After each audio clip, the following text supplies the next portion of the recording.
He spent 2 decades as the sheriff of one of Central Virginia's largest counties. During his tenure, Mike Wade ran 2 different jails and was credited with implementing one of the nation's best substance abuse treatment programs for inmates. He's been retired for several years, but one issue still keeps him up at night. So today, he's speaking out about the state's mental health crisis.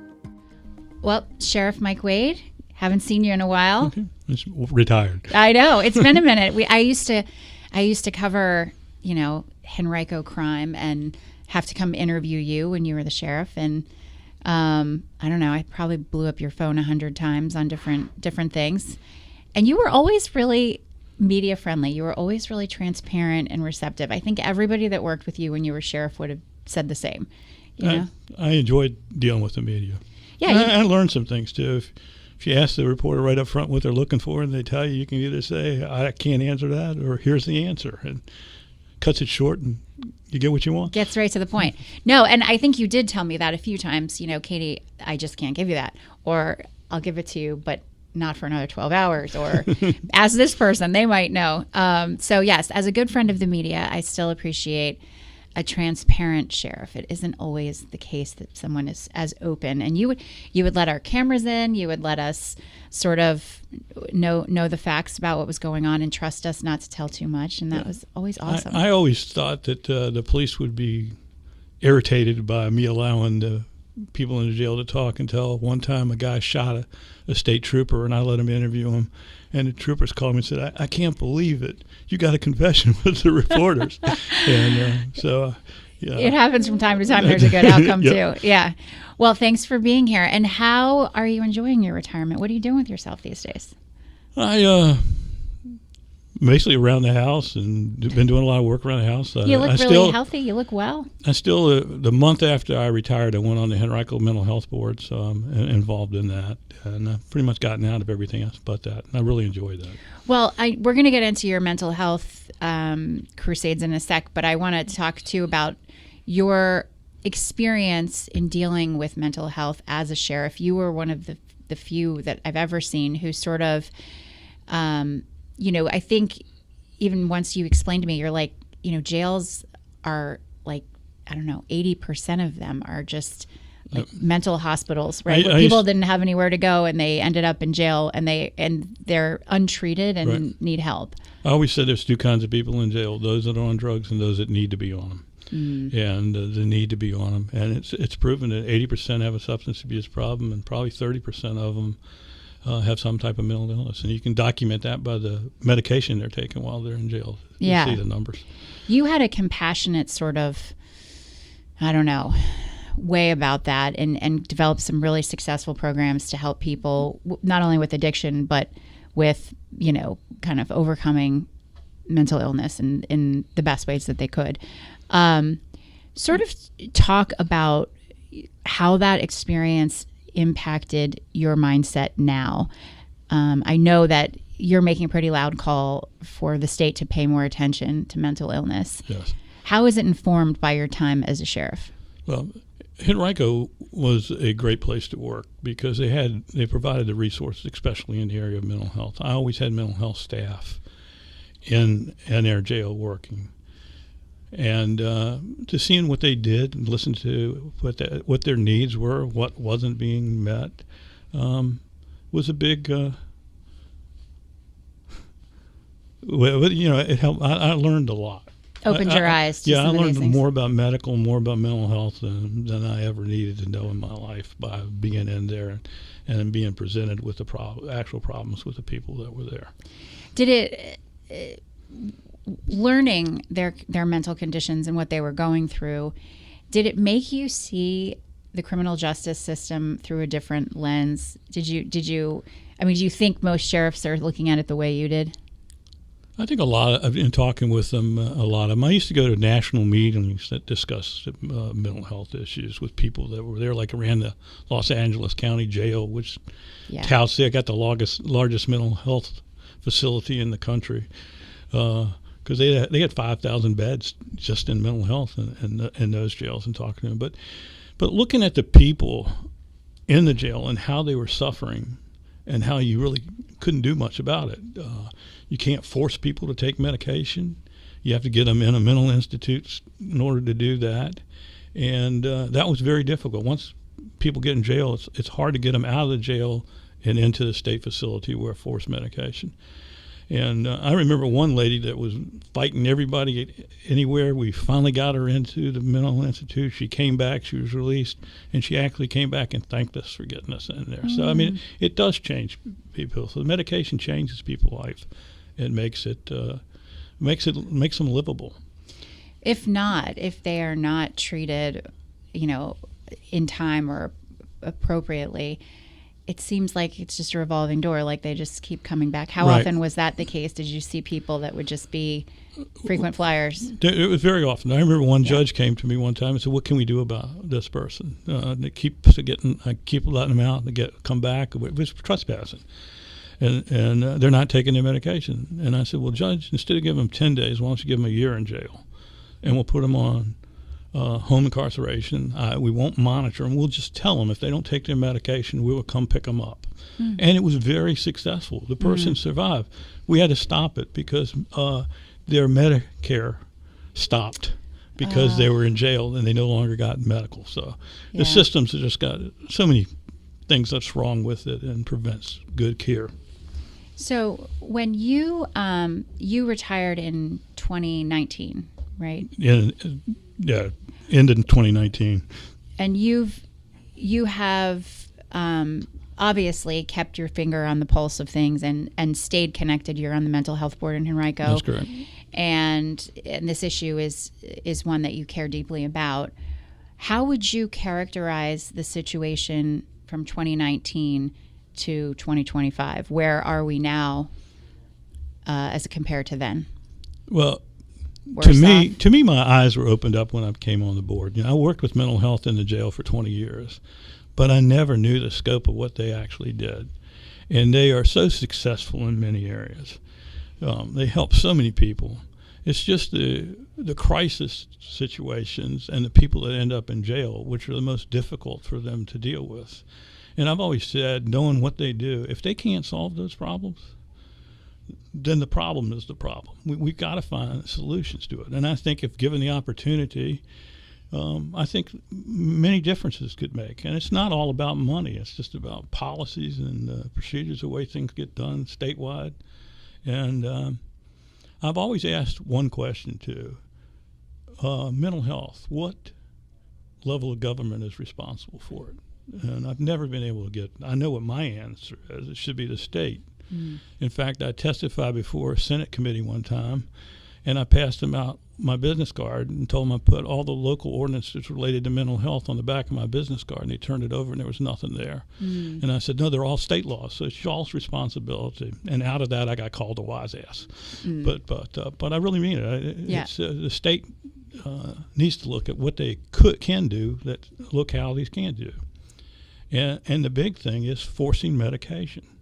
Getting people on medication is what's really needed and hard to do. And initially to stabilize, right? And those, And so many people are taken out of hospitals because of the ability that medication improved their lives. That happened back in the Reagan era when they started taking people out of the mental hospitals and putting them back on the street because these medicines were so successful. But the big question is, how do you get people to stay on the medication, and how do you get people to take the medication? So I think those are two of the biggest issues that need to be solved. When the numbers in terms of beds and care and resources, do you see a trend going in a good direction, or are we going backward there? I don't see an upward trend in availability of beds. In fact, I've always said, I thought one of the biggest problems mental health faced was a conference that was held by Governor Tim Kaine back in 2008, where he was the opening speaker, and in his opening remark, he said, we're not building any more mental health beds. And we went on for the conference to look at how they were pushing the responsibilities down to the CSBs. They had each county sitting at an individual table. You had the county The county manager was there, the county attorney, Commonwealth attorney, social services, CSB, sheriff, police chief, and the idea was for everybody at the table throughout this was to map the way that the localities were going to take the responsibility of not having a state mental hospital, of preventing people from going to the state hospital. I was probably the only person sitting at my table that was opposed to that. Mm-hmm. I came back and I was very vocal. I didn't like what they were doing. I thought they were pushing responsibility down to locality.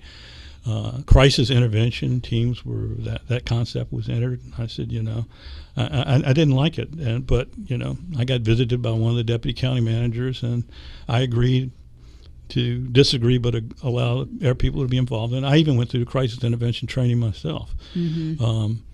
But I thought they were looking at crisis intervention as a solution to the problem. I think it's a great technique, something law enforcement can use, but it shouldn't be used to replace some of the other responsibilities that the state had, and I think that's what happened. Ironically, I was at a funeral a couple months ago, and I saw the county manager, deputy county manager that came and talked to me, and we talked about it, and he said, I hate to say this, but you were right at the time. But that's 17 years later.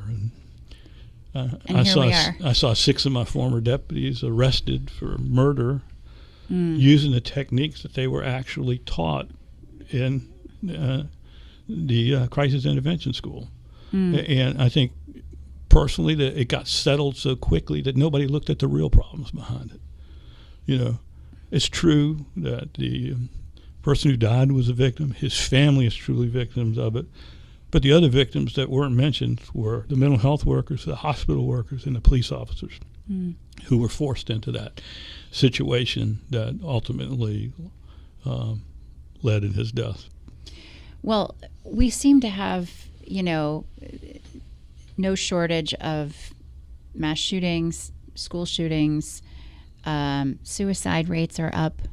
I mean, whatever large lens you want to look at mental health through, it doesn't seem like we have a winning strategy anywhere. I mean, it's not just jails or not just mental hospitals. It just seems like we're, whatever we're doing, it's not working. Yeah, after Charlie Kirk was shot, I began to look at what you were seeing in the media, and there was so much information about whether the right or the left had the most radicalized people. And it led me to want to write an article looking at why aren't they looking at the common factor where both the right and the left can look agree, at. Right. Yeah, and that is mental illness. Mm-hmm. It's the radical thoughts are constitutionally protected and all, but the mental health mixed in with it, whether you have a person that's mentally ill, that's what we need to do. And I really think there's a lot that could be done in that area. And I wrote Mike Rao, the president of VCU, and told him I was a proud VCU graduate and would like to see VCU research mental health from top to bottom using all the different schools. And I didn't realize at the time, but he has a program where he looks at topics that covers that can be researched from a bunch of different schools to get the schools to work together. And mental health was one of those topics. So I got to meet with the people that were in charge of that a couple of weeks ago and give them my thoughts on it. And I really think that that's what needs to be done, is research from top to bottom and start over. Because our current system is too broken to fix. I hear you saying. Well, it's broken, but we're trying to. It was probably incorrect when it started in 2008, and we're trying to fix those problems and still looking back and saying, what are the real problems? I mean, you force policemen to deal with crises. And what did you give? What different tools did you give them? They still have their same guns, their same handcuffs, their same pepper spray, and when they're forced to use it, then it all looks bad on them, and it's not their fault. It's the system's fault for putting them in those positions. And I really think. What should they be armed with in addition? Well, that was one of the things that I put. recommended that the engineering department look at the tools that they used and see if there are better tools that could be used. And if you look at other things, in the jail we had restraint chairs, where you put the person in jail, you tie their hands down, and it's really keeps them from hurting themselves, and it calms them down. And you see, there was a kid that used to come to my church with his mother that was handicapped, and his mother pushed him in the back of the van with his in his chair where he rode up in there. Why couldn't you have a restraint chair in vans like that where you push the people back in there? For one, you're not locking them in a wagon where they can't see and does it. Sitting up, they look around at it, and it's they more can't hurt mental themselves. health. They're secure, right? They're secure, and it really, I think it makes a difference. Are there any other kind of restraints other than the handcuffs that could be better used than that? What about tools like, training for dealing with this stuff? I mean, should that be part of it too? Should officers know, I'm dealing with somebody in a crisis, these are steps 1, 2, and 3? That's what crisis intervention is supposed to be about, teaching them how to deal with it. But it always goes south at some point in time. Yeah. And the other part,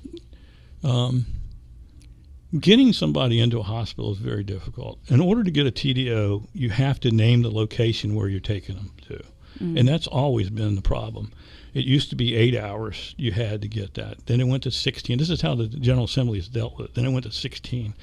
Now it reads 11:59 p.m. on the third day after it's issued. Wow. So, and just in case people don't know, temporary detention order is what you get to get a person to the hospital. And then when it was difficult to find a hospital, the legislature required the state hospitals to accept somebody. Sounds good, but all it does is allows you to put the state hospital's name on the TDO and get the TDO. There are a number of cases where people have stayed in the hospital 14 days waiting to go to a facility. And I spoke to a group of FBI agents one time who were concerned about violence, and I asked them, how many of you have actually guarded somebody for 14 days? I mean, they had somebody for an hour and they turned them over to the U.S. Marshals. And I mean, they really listened and understood, I think. But the longer you hold people, especially if they're violent, the longer you hold people that you can't give them medication to calm them down, the more chance they are that they're going to become violent. And, one strike against the police and they get brought to the jails. And the jails end up locking them in a room and fighting them. And it's something that I never liked. But it goes on in every jail in the country. And it's something that we got to stop. Yeah, it seems like it repeats. I mean, you put someone in a cell who's already in a mental crisis, who's agitated, and put them in there with no care services. You know what I mean? It's where does it go from there? It's a bad spot. It's a deep hole that's hard to get out of. Yeah. And think about the deputies and the mental health staff and the nurses that have to work with these people and care for them. They're constantly abused and constantly assaulted, and we got to come up with a better way of doing it. What, in your mind, is the effective way to sound the alarm on this? I mean, it seems like you've tried hard to knock down a lot of doors, but you haven't had a lot of reception to your call, right? I'm very happy to be here today and talk to you about it. I really am, because I think it's promising that we can get a message like this out. Yeah. But, when we talk about mental illness and we talk about the people that have a serious problem that need help, we always talk about crisis. Why? This is the question that I've asked. Why do you have to have a crisis in order to get somebody mental health? What can we, instead of having crisis intervention, we need to develop a crisis prevention type program. And if you go in a doctor's office, there's always a poster on the wall that has the symptoms of a heart attack or a stroke that people can learn about. Have you ever seen a poster that has the symptoms of mental illness? We need to start teaching people about symptoms of mental illness.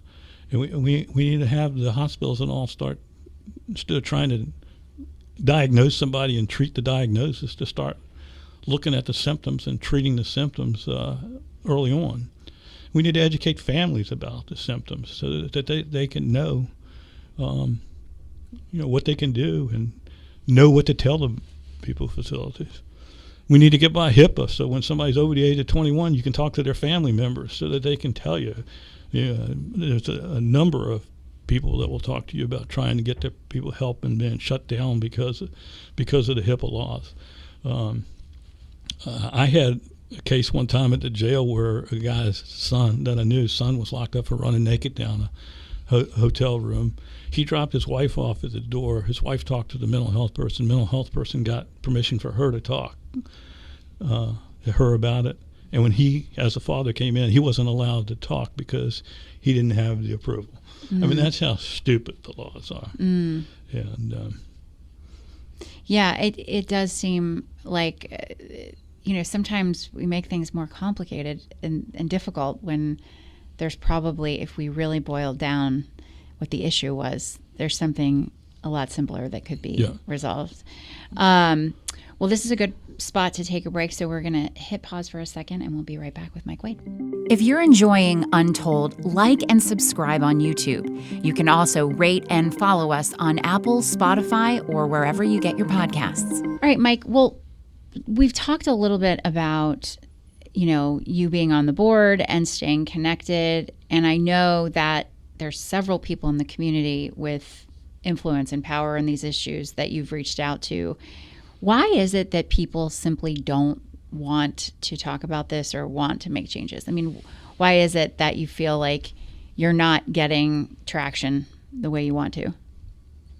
I hate to say this, but it's hard to figure out. Yeah. Because, you've interviewed family members of people and I'm sure you've heard them say the magic word that's in all of them. We try to get them help. Mm-hmm. And it's a constant try. And in many of the instances where people are either killed by the police or killed themselves, the story behind it is the number of times they try to get help. Mm. And why can't we do that? There's almost never a story where the big story was the first story, right? Like, it's never like, it came to this and nothing had come before it. I mean, that, as a journalist, I don't think I've ever seen that be the case. There's always been red flags. Yep. There's been incidents before this. They had been institutionalized before. They had hurt someone or themselves before. I mean, there's always sort of a lead up to whatever the tragedy is. And it seems like over and over again, we either ignore or, I guess ignore is the word. Because, in the case I talked about earlier where the deputies that worked for me were arrested, it stopped with the incident that occurred at the hospital.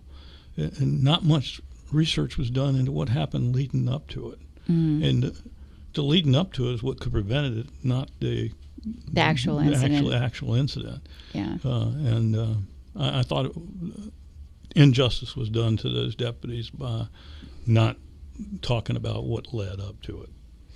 Why do you think there's a resistance to dealing with this, or why do you think there hasn't been a better dealing with it? I mean, you were focused on these issues when you were sheriff, and for many years while you were sheriff. I remember you being sort of a champion for this cause back then, and it wasn't quite as talked about back then. I think we're talking my time in Richmond, it would have been like 2009-ish. Mental health was a topic, but not like it is today. And I think you were constantly banging that drum, saying like, we need to see this issue for what it is. So why are we still not facing it? I don't think there's no clear answer, and I don't think they want to deal with something that doesn't have an answer. Mm-hmm. I remember talking to one delegate about mental health, and he said, well, we gave them X amount of dollars last year, and that was supposed to be the solution to the problem. But, the policies and procedures leading up to it are things that really need to be looked at, and the education of people.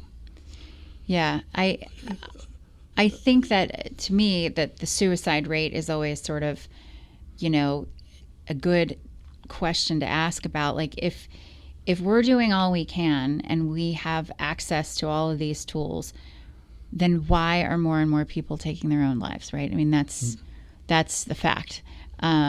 So I don't know. It would draw someone to think, okay, we maybe should should be looking at this another way, Unfortunately, I haven't had to deal with that many suicides except for the ones that occurred in the jail. And ironically, on some of the ones that occurred in the jail, we went back and listened to their phone calls, and they told family members they were going to kill themselves, and they never notified us of it. So, I mean, it's how do we educate families to be more involved in the lives, and where can they take the information to get help? Unfortunately, having the police and crisis intervention teams involved in it has led to where there's many people that are scared to take their loved ones to the families because they're scared the police are going to get involved in it, and they'll either be arrested or beat up. And I've had more than one people tell that, and I've had some influential people that are well versed in mental illness tell me that. So we've got to get away from the crisis intervention and start figuring out how we can stop the crisis, how we can deal with situations early on, and not just wait for a crisis to occur and then jump in and with. I think one of the things I remember from talking to you when you were sheriff about this was that you really insisted that your deputies treat inmates in a humane, dignified way, and realize that a lot of them are in crisis. I think I'm sure that was part of the success of your programs, was that the people you had working for you, were treating people like people, and how much, and frankly, no matter what you do, that crisis is going to fall on the doorsteps of jails a lot. It's going to happen. So I guess, how important is it for leadership at correctional facilities to have that understanding and instill it in those working there? Because they're the ones who are going to confront these situations the most often. And if they are not, I don't want to use the word compassionate because it's like they're still, there's still an accountability factor. But if they're not sensitive or aware of this, the whole thing really falls apart. You know what I mean? Well, that wasn't really hard to do because most of the people that worked there was few that weren't, but most of them were very compassionate and wanted to help people. That's why they come into it. I mean, that was not something that was hard to do. You were pretty discerning in who you hired too, right? I mean, that might have had something to do with it. Yeah. But they also knew that you cared for people, so it wasn't hard. It's not something that they wanted to hurt people, or that's not the case. But I mean, it's hard when somebody's trying to hit you in the head and spit on you, and you know what I mean? It's hard to be mindful of that for anyone, But what was more frustrating was the police officers that would bring people in knowing that they were in that condition and tell us that we needed to keep an eye on them because they were either going to hurt themselves or hurt somebody else. And I would say, what are the requirements for getting a temporary detention order? It's the person's going to hurt themselves or hurt somebody else. So they should have never been brought to the jail in the first place. Jails are not the places for that. But then again, everybody talks about putting mentally ill in jail. People aren't put in there because they're mentally ill. People are put in there because of the crime they committed, based on the mental illness. Right.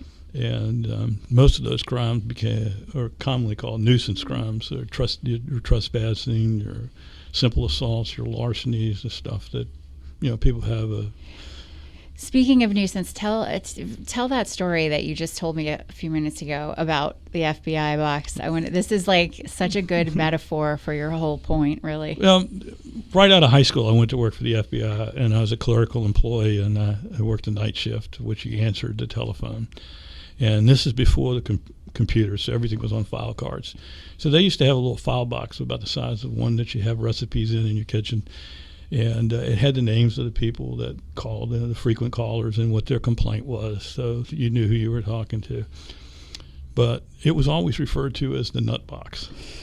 And I brought that up at a meeting with retired FBI agents, and they kind of laughed because people from all over the country talked about the different nut boxes that they had in the office.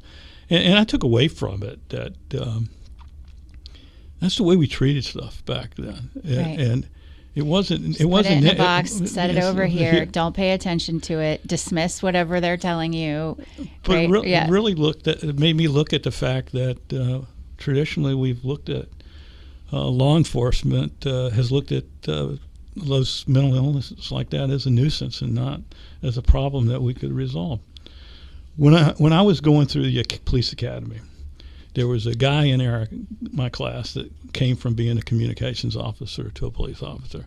When we were talking about mental health, he said, "Oh, we used to always tell them to call the FBI." And I said, "Hey, I'm one of the guys that answered those. I was taking those calls. And when I brought that up at the meeting, they talked about they used to tell them to call the Secret Service, or everybody pushes these people off and looked at them as a nuisance and as a joke, and when it's really a symptom of somebody that really needs help. Right. There was probably a whole box of names of people that needed help. If you think about the news recently, where it was in the news within the last couple of weeks, where they rammed the gate at the Pittsburgh FBI office. Yeah. And the comment was something to the effect that the person was there the day before and they weren't acting right.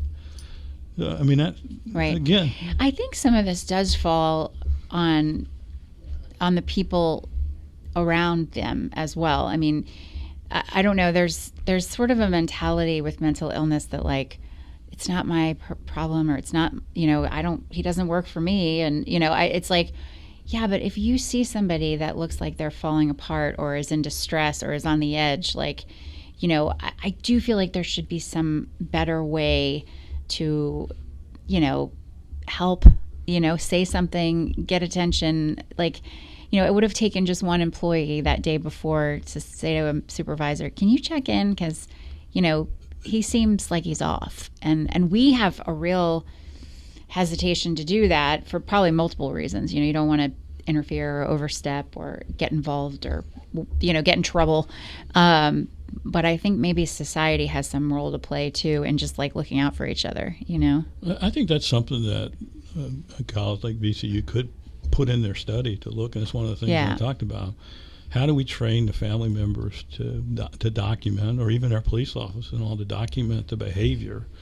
So you're documenting symptoms so that once you get somebody in front of a professional that can actually deal with them, that there's a record. Yeah, and you're giving them all the facts, and everybody has to work together on it. Yeah. I mean, the families always say, "I tried to get help and couldn't get help." Again, back to that statement. Well, resources are slim. I mean, I know you have had people call you and say, "I'm in a crisis. Like, who do I call?" And like, there's not really a great answer that's going to get a sure response right away. A lot of times they just end up going to the ER, or, or the jail.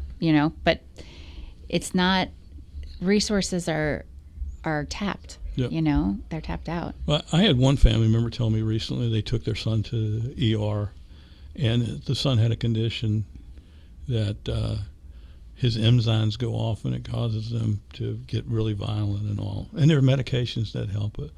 They know what the medications are, but the doctors in the emergency room would not prescribe the medications unless they had a temporary detention order. Mm. So, we've got to better educate our doctors in the emergency room and give them, the tools that they need to help people.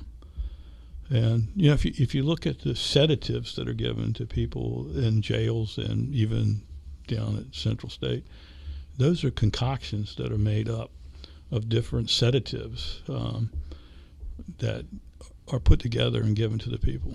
I don't know if there may be, but I don't know if there is a real medication that's designed just to give somebody to calm them down. To bring them down. Yeah. Yeah. Yeah. Well, I mean, I know that by the time someone gets to the jail, there's often I'm sure you've dealt with this many times. They're fighting it every step of the way, and it must be hard. I mean, it must be hard to figure out how do I get this person from here to here and still do my job. I've got to, they've been charged with something, right? So, yeah. I mean, it's got to be a tough balance. It costs a lot too, because you have to have somebody watch them 24 hours a day sometimes. That's usually an overtime job. So, think of how many. Sometimes we have had as many as 5 people on wow. observation. So someone just sitting there watching them. Sitting there watching them to keep them from hurting themselves. And that prevents other things from happening. But they can also stay a long time if there's not a bed, right? Like if they're Well, it's hard to get somebody out of a jail into a hospital. Yeah. Because which should be easier. I've never understood, and one of my other complaints was the way that the jail system's done. We have all these regional jails, and I never understood why the compensation board, who funds all of them, couldn't work with the other jails and just design some jails to deal with specific mental health issues. So you could put all of those people in one place with experts that would deal with them. Right, with properly trained people who knew how to handle that. Yeah. Yeah, that would seem to make sense, rather than have each jail have, 10 or 12 people not being fully, dealt with. You could have one jail that had all the resources. Has that ever been floated out there, or?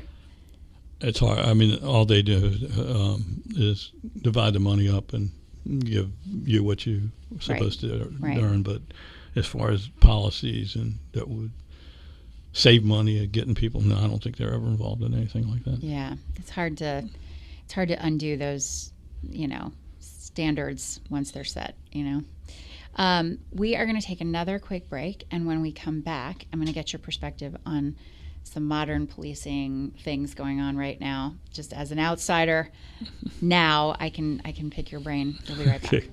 If you're enjoying Untold, like and subscribe on YouTube. You can also rate and follow us on Apple, Spotify, or wherever you get your podcasts. So I want to talk a little bit about fentanyl and fentanyl getting into jails. I know you don't work there anymore, but I do know that you're connected to lots of people who are in lots of jails, and we've seen the fentanyl deaths. We've seen it continually cause problems and get in. Is there a solution to that? Has there ever been? No, and I think when I was sheriff, I talked about this. I don't. You got guys, people are sitting there 24 hours a day trying to think of ways to get stuff in there, and there's always some kind of crack in there in the system that does it. We had a guy poke a hole in a window and put tie a sheet down so people could send stuff up to the room, and you got to depend on the inmates to help you out with sources. And I always say, if you don't bring enough for everybody, somebody's going to tell. And I was always suspicious of people that had paid somebody to bring something in, that it was definitely a family member or a friend. Yeah. So I often think sometimes we probably paid a lawsuit out to people that would probably help get the drugs in. Well, that's interesting. An angle of it. And I once asked the police to come in and investigate it, and they were more interested in trying to figure out who the source was for future arrest than they were trying to investigate it as what I would consider a murder. So you're saying there's no real way to keep drugs out of jail. They come in one way or another. I mean, you can try as hard as you want, but somebody's going to find some crack somewhere and do it. And it's. I think fentanyl has become, obviously for the whole of society, sort of a game changer in terms of lethality. So maybe, I guess, we're seeing more of it because it's like more deadly.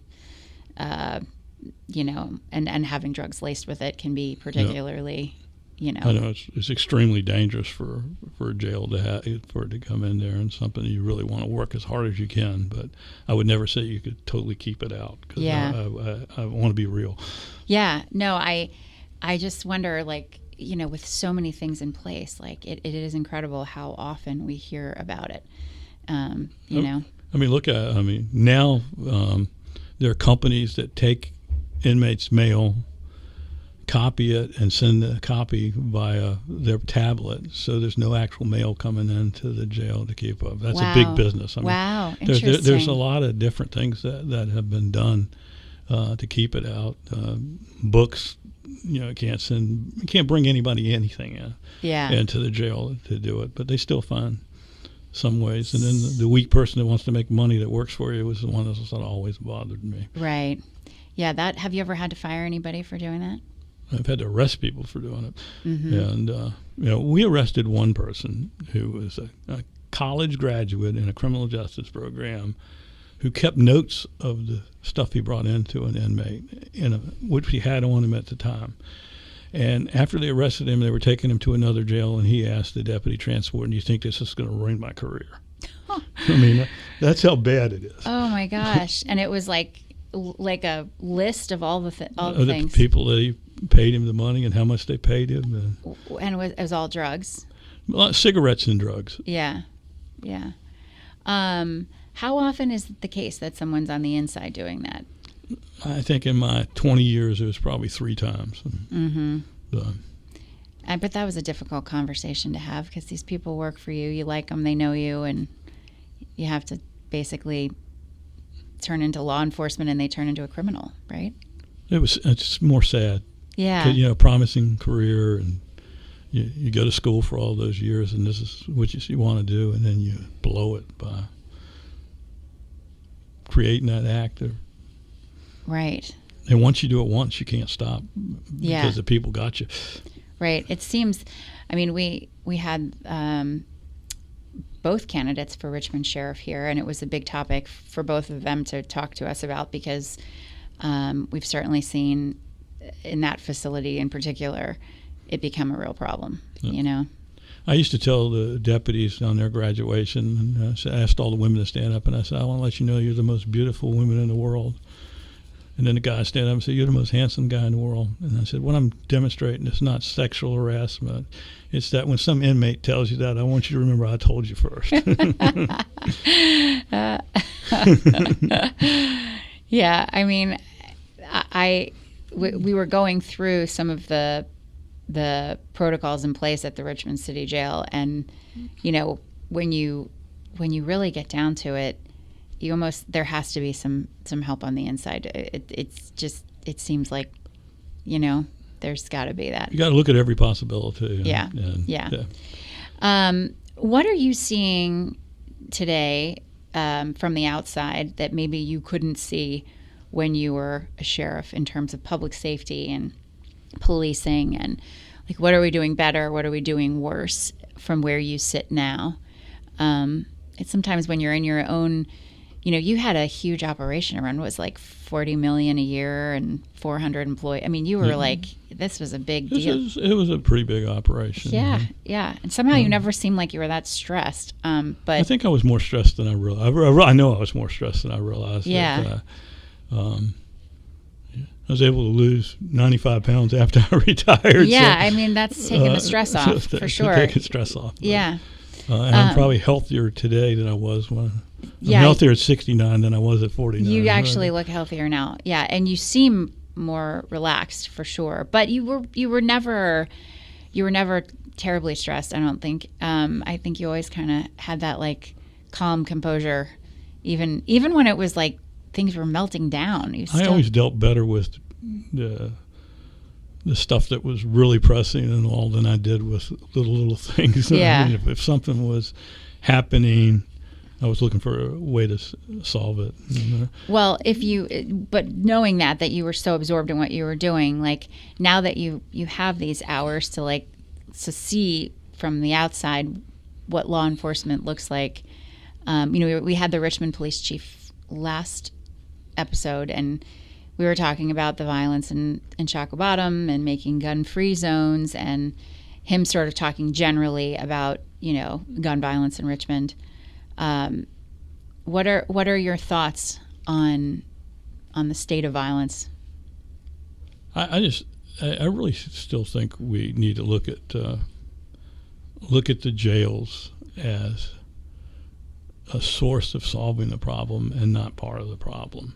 And look at the people that are in there, what's happened to them to put them in those conditions. And the more I'm away from it, the more I think that's right. And you know, I surveyed, the last one was in 2018, and 87% of the inmates that responded to the survey said the reasons that they were there is because of drugs or alcohol. And then we knew the number of people, but... well, then goes to the why on that.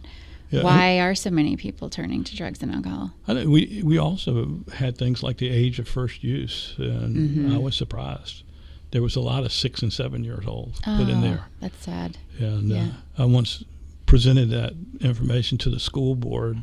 And when I walked out, I got chased out by a deputy superintendent. Said, "I can't believe what you just did in 5 minutes, what I've been trying to do for 5 years." And I said, "What's that?" Convinced the school board that we needed to look at drugs at an earlier age. Mm-hmm. And but it really is. And listen to them. And people were open and honest. If they're open and honest with that, then I think they'd be open and honest with, looking at what the real problems are and the solutions. And yeah, maybe intervention younger. I think the Richmond police chief hit on that last week. He was saying, so many of these stories don't start, when the fatal shooting happens when the person's 28. Right. They start back in juvie when they were, 11 years old and, got displaced from their home, were living with their grandma with no supervision, and you weave back the layers and you find that, like as we said before, there's this whole troubled past that has kind of been begging for attention but never got it, so maybe realizing that they come into the system a lot sooner.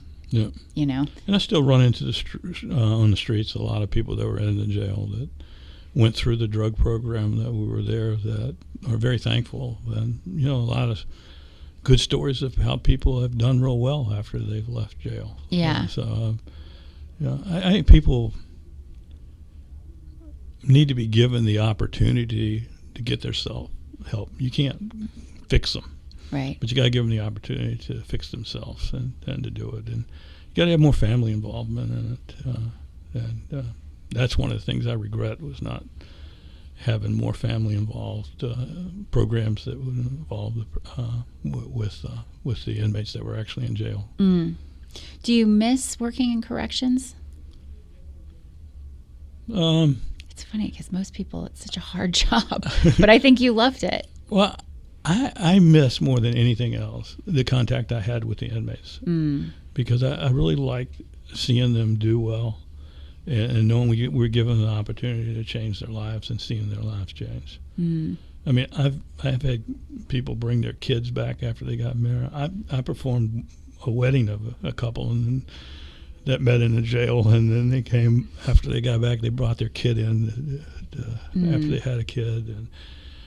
And you performed a wedding on two people that met in your jail? They asked me to. That is so fascinating. I always tell people, one of the women in jail asked me if I'd marry her, and I said yeah, and I performed the ceremony. So did they get married while they were incarcerated? They got after incarceration. After they were. Okay. Wow. Did you keep up with them? How are they? I haven't. Yeah. Kept up with them in a while, but I can't tell you the number of fathers I let hold their baby for the first time. I'd take the kid from the lobby and take him in the back and let the father hold him. No. And that works for them and for you, right? I mean, because for them it's probably an incredible incentive to stay on the right path. I was in the subway on Mechanicsville Turnpike one day, and the door opens and this young girl yells, "Sheriff Wade's in here," and I'm going, thinking, what's going to happen? Yeah. And here comes their significant other pushing a stroller, and he pushes the stroller up to me at the table and goes, "Hey, Sheriff, you remember when you let me hold her for the first time?" And it's just stuff like that that's touching. Oh, I'm sure, and I'm surprised you didn't burst into tears. That's pretty special to be that person. Yeah. In those circumstances, you're seeing sort of like a really hands-on effort to change somebody for the better. I mean, that sounds like what fulfilled you the most about your job is that you were directly connected to the change. I guess, do you miss that part? I do. And I really believe you do everything you can to try to help some people, but if they don't do what they're supposed to, then it's time to zap them. Yeah. And we did that in a number of instances. Yeah, I mean, I do think you had the respect of your staff. I know you did, and I think, when you lead a good team, that helps. A lot of them thought I cared too much about the inmates. I heard that too. Yeah, I heard that too. But that's what your job there is for, to house the inmates. And I don't know that all sheriffs are that lead with their heart that way. I think you're kind of unique in that way. but I do think that the mental health aspect gets overlooked a lot. Yep. And I attended a funeral recently, and I spoke right after the governor, but the funeral was at with one of the pastors that approached me one time and said, can I come in and do a prison ministry? And I said, why do you want to come into jail? Why don't you come pick inmates up and take them to your church on Sunday? And he said, can you do that? And I said, sure. And he ended up picking people that were on work release up. They sent a van over. And sometimes they sent 2 vans over, and they'd have like 30 inmates in their congregation. The inmates painted the church for them, built them a bathroom, fixed stuff that couldn't be fixed. We were told couldn't be fixed down there. And I had a really good relation to him, and unfortunately he passed away recently. Oh, but that's a good what a wonderful example of thinking outside the box, truly literally outside the box. They don't, they'll want to go because they can get out of their situation. Their family came Right. with them. They, Right. The church provided them a lunch afterwards. They ate with their families there, and the church people really embraced them. They became part of their congregation, and a lot of them stayed in the church after they got out of jail. So it was it's just little things like that are simple that I think can help people. And I mean, I think the person who says, well, what about accountability and what about punishment? They shouldn't be able to be getting these kind of privileges. What do you say to that? I say it's not really a privilege. It's an opportunity. It was an opportunity for them. I always used to say we had so many ministries that want to come into jail that it's easy for people to find their faith in the jail. But what's difficult is get them to take them with it. And I looked at this as a way to help people take them with it. And is that program still going on, Sheriff? Do you no. know? Oh, man. That's a bummer. But it did get the churches more involved in the ministry. I ran into the new pastor of that church recently, and he was telling me how they were doing stuff with jails, but he quit picking the inmates up and bringing them over there. No, that's a shame. But what did it hurt? Right. I mean, it really didn't. If they screw up, they screw up. And they screw themselves up and end up in jail all the time instead of being able to go out to work. So any chance now that you're healthier and more zen, you're going to go back to work? You're going to be sheriff again? No. No? No chance? No chance. I mean, you're still young enough. You can do it, right? I mean... No. I'll be 70 on my next birthday. Oh, I mean, look at today's political world. 70s, No, but I really... 70 is the new 50. I really enjoyed every minute of it, but, things are different. What about office? Any running for office for you? I tried that once, too, and I don't think I want to do that anymore. It's gotten mean out there. Yeah. Well, I think it's good that you're still on the board in Henrico, at least. There's some... Well, it's good for me more Yeah. than it is for them, because I still like learning, and I like seeing what's going on. And I like bragging about the good things I see mental health and the county doing, because they do a lot of great things. Yeah. Do you ever get into the jail for any reason? Do you ever? No, I haven't been. I don't think I've been back in behind the bars of the jail since I retired. I've been over there for a couple things, so I needed to stop by and get something. But I haven't been in the back of the jail. Yeah. Well, I mean, I would say as a reporter, that don't tell anyone, but you were probably a favorite sheriff of many around here. So we. Thank you for everything that you've done. And I'm not going to tell you who my favorite reporter was. I already know. It's John Burkett. He's everybody's favorite. He's hard to beat, See? No denial. See that? Yeah, we already know. Anyway, I wish you the best, and I hope that, your endeavors and in sort of getting people to pay attention to mental health and the crisis we're in, I hope it gets... Yeah. If I could wish anything, I wish politicians would start talking about mental illness, on how they can solve it and what they can do. And I'm really, really surprised that we're in an election year and I haven't heard a single politician talk about mental illness. It is not a topic that anyone's and yet headlining, for sure. It's involved in everything, all the problems that we're having and they're facing. And I think Charlie Kirk's death is the perfect example of why they should be talking about the mental status of that person. and who could have noticed the symptoms of this guy prior to that, and how they could have got the person help. So thanks for calling attention to that. And we got to let the politicians know that the solutions can't come from the lobbyists, because the lobbyists have two things they want: more money and less responsibility, and that's not going to solve the mental health problem. Well, I hope the VCU project goes forward as well. We'll stay tuned on that. I'm not actually part of it. I just found myself talking to them, but I was really impressed by what they're looking at doing, and I would encourage some of our politicians to take a look at what they're doing and encourage them to do it, and see what they can learn from it, because that's where the real solutions are. Not from people that have an interest in solving one part of the system, but somebody's going to look at it from the outside overall and find a solution. And that's why I thought that was the best solution to it, is to get somebody like a college to look at it. And I was happy to see that VCU was already doing what I was going to suggest that they do. Yeah, I'm happy to hear that too. And I'm happy to see you, Sheriff. Okay. So thanks for coming by today. You've grown up well. You too. Untold is a production of WTVR CBS 6.